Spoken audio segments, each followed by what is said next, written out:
Ya, bu son değil, hələ bitməyib.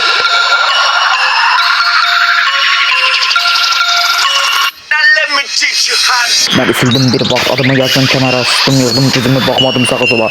Gülürdün ağlıma dedin bu uşaq can alınmaz. İndi eyni dillərində adım səssiz danışar. Yıxıldım, qalxdım, saymadım neçə zərbə. Hər yerə dərs oldu, döndü məni dəmirə. Başsa sarmadılar, heç vaxt şimdi dedim hər şeyi. Bax kesti, başqalar düşdü, görüm həqiqəti.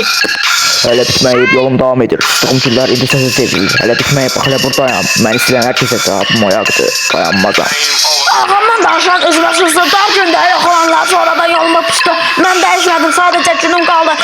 Hər şey saxladım gedişlə, sevdən pozuldu. Kul geldi gedər oldu adım qaldı dildə. Sözüm bir oldu həmişə dəyişmədi ildə. Bu kisəsin adı məni gecə gündüz. Keçinlər fırtadan sonra durdum daha düz.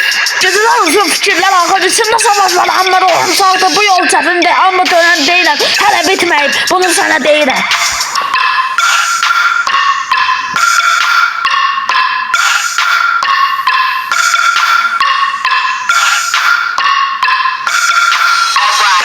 Hələ bitməyib bu yolun başlanğıc. Məni saymayanlar indi baxın çaşqın. Hələ bitməyib tarix yazıram. Bu sənətdə qalan mənəm. Bunu vaxt anlayan var.